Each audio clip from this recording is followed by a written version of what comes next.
Welcome viewers to TV Box Stop, and on today's video we have a new online store making its debut in the TV box market with their first live TV model. Introducing We2Usat, an electronics and gadgets online store, and this is their first Android box called the K3 Pro. We have seen live TV models featuring apps that are blue. Another was Sterling. One gave us the heat, and this one promises to take us to Mars. So up next you have my in-depth review of this latest model, and let's see what We2Usat has to offer. That begins right after this brief intro.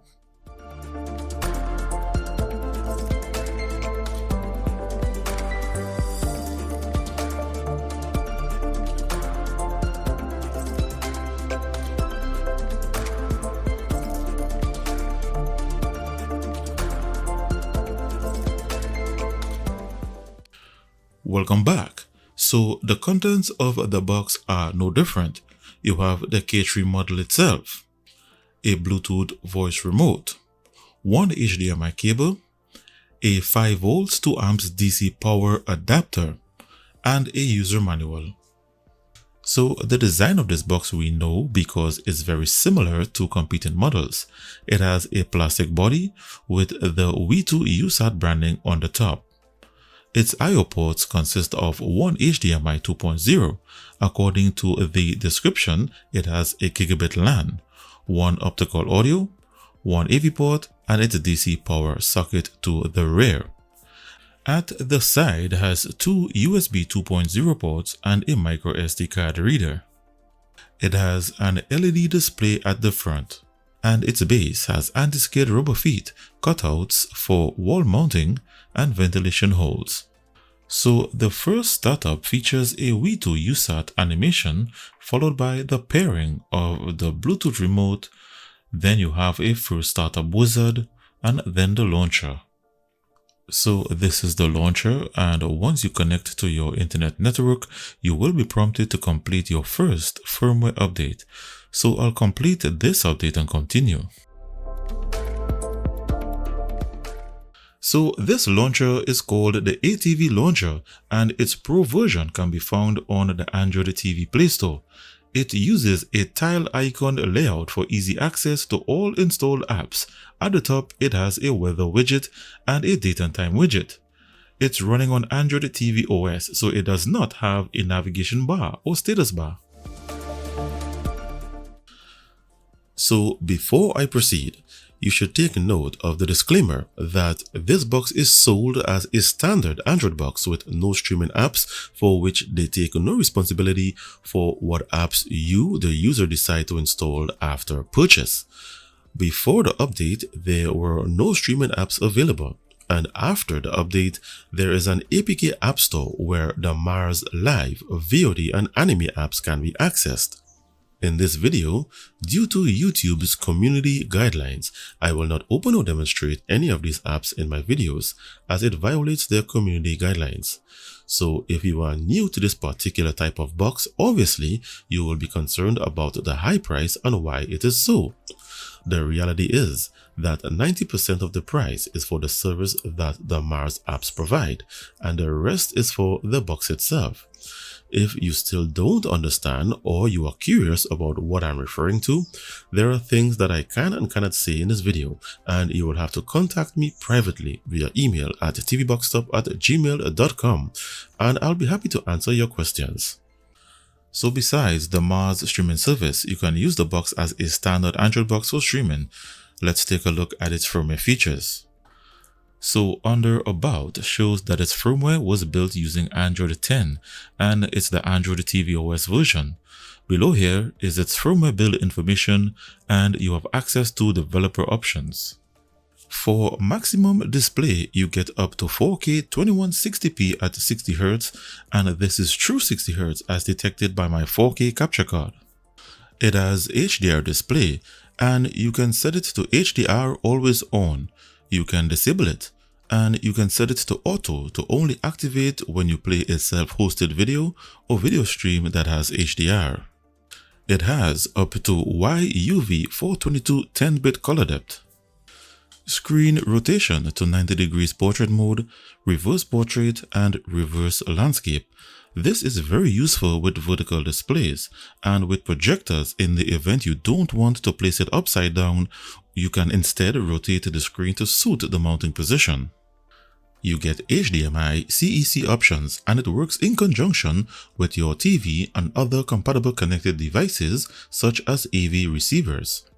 The included Bluetooth remote does not have an air mouse feature, but a one-step mouse movement that works with the direction pad. Under mouse mode option, you can control the speed and distance between steps. At the same time, if you attach an alternative wireless air mouse or a PC mouse, you will get the natural air mouse movement. Under sound options, you can change the audio output from HDMI to optical audio, and you can select to enable or disable surround sound audio formats. You get 54 various languages to choose from, and you get Google Assistant to work with the voice feature on the Bluetooth remote. What's the fastest car in the world? Koenigsegg Jesko Absolute. According to HeyCar, what is the #1 fastest car in the world? The fastest production car in the world in terms of projected figures is the Koenigsegg Jesko Absolute, with a calculated top speed target of over 310 miles per hour. Let's take a look at what it's running under the hood. The manufacturer of this mainboard is Allwinner, and it runs on 4 GB of DDR3 RAM and 32 GB of internal storage. Its Bluetooth version is 5.0. Its CPU is the Allwinner H616, a quad-core Cortex A53 processor clocked at 1.5 GHz, configured in 32-bit mode only. Its GPU is the ARM Mali G31 graphics processor with OpenGL version 3.2 support. It supports dual-band 2.4 GHz plus 5 GHz Wi-Fi. Its Android version is Android 10 and the firmware is not rooted. Under Devices shows that its GPU does not have Vulkan support. Its temperature sensor has been disabled. And for decoders, it only has decoders for the playback of 4K HDR videos, no AV1 or Dolby Vision or surround sound audio decoders whatsoever. I will check to see what surround audio formats it can output at the software level. And that's its system and hardware information. With the Mars streaming apps installed, I scanned for malware with the Bitdefender mobile security app, and it detected that the box is clean. For Google certification, protection, and digital rights to stream premium movie services, it comes protected with Google Widevine Level 1 and HDCP 2.2 HDMI protection. This will allow for services such as Prime Video and Disney Plus to stream movies in HD and 4K. However, it does not possess a Netflix ESN license to allow Netflix in particular to stream in HD and 4K. However, with this level of DRM, you can still stream Netflix movies in HD quality with your HD subscription using a modified APK version. To get your hands on this modified version, you will have to email me directly at tvboxstop@gmail.com. Watching YouTube videos, you are restricted to 1440p resolution without HDR. Any attempt to increase the display quality to 2160p will result in either no display or the app crashing. For mobile screen mirroring, it comes with a Miracast receiver app, but unfortunately, when I tried to pair my Android cell phone, it does not connect, nor does my Android tablet. You can use the AirScreen app, but I believe for the price you are paying for this box, features like this should work. When watching 4K videos, you are restricted to only HDR10 formats. You don't get HLG or Dolby Vision due to the lack of required decoders. So this is a basic HDR10 video and it plays smoothly, triggering the feature on my TV. This is an AV1 video and it fails to play due to the lack of the AV1 decoder. This is a Dolby Vision video and it plays okay, but due to the lack of Dolby Vision decoder, it registers as HDR10.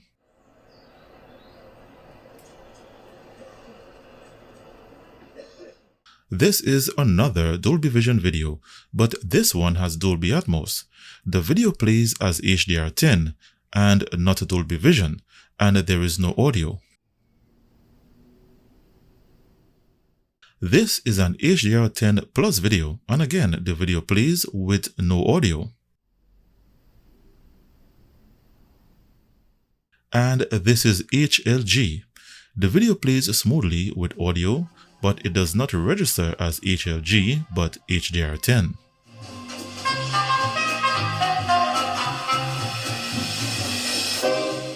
And this is another Dolby Vision Dolby Atmos video, but it's in the M2TS video format. And similar to the others, it plays video as HDR10 with no audio. In testing for surround sound audio formats, unfortunately, as identified during the system and hardware segment, it does not have any surround sound audio decoders.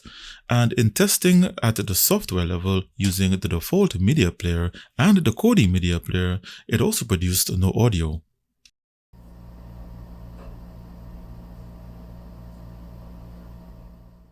This is why I always emphasize that if you are going to charge a high price for a live TV model, you should install it on the Amlogic S905X4 chipset or higher that would deliver a much better Android box experience for the consumer. I've already identified that the firmware does not provide Vulkan support, so you are left with OpenGL for graphics rendering. You also cannot monitor its heat levels during gaming, so you are in danger of overheating as the all-winner chipset is known to do. So if you intend to play Android games, it's best you stick to low to medium graphics games.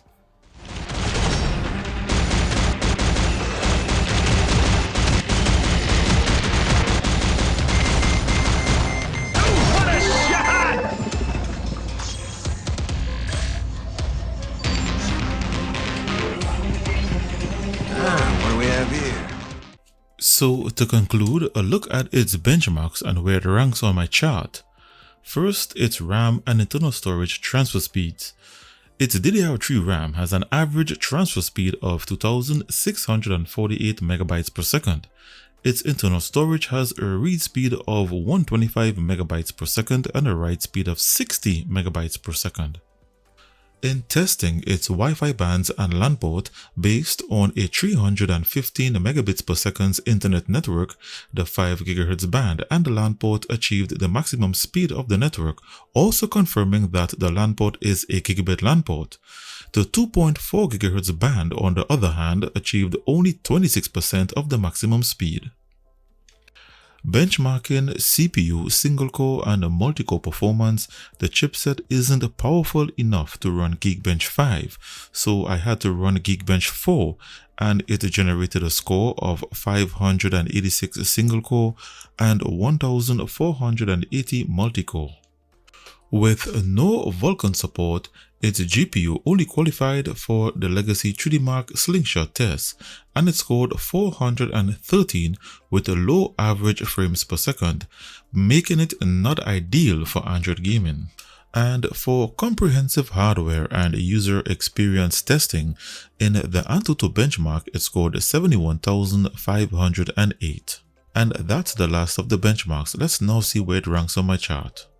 So its scores have been entered on my chart, and the K3 Pro at the point of making this video ranks at position 95 based on the Antutu benchmark score it generated. It also received a 3 out of 5 star rating for its Google certification and streaming service.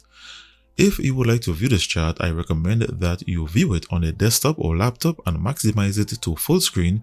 This way you can compare its benchmarks and features against other boxes in this list. See a link to this chart in the description below this video. In summary, We2Usat's first attempt at an Android box was average on a scale of 1 to 10.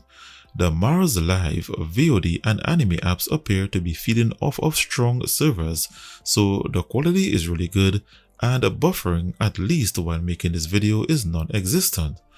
Where they fell short was on the quality of the chipset used in this model, which is all winner. They should have gone with Amlogic and included the missing decoders for 4K video playback and surround sound audio. So the price of these boxes is always an issue for those who would like to get one. So they provided some exclusive coupon codes for my viewers, providing $30, $50, and up to $80 off the regular sale price. But these coupons are limited to the first 10, 50, and 100 purchases respectively. So to find these coupons, I placed them in the description below this video, so take advantage before they expire. So special thanks to We2Usat for sending this box for review, and to show your support, give this video the thumbs up as it helps a lot with the ratings. If you haven't already done so, click the subscribe button and ring the notifications bell. This is to receive notifications when I release new videos or decide to do a giveaway of one of my products. Thanks again for watching, stay connected, and see you in the next video.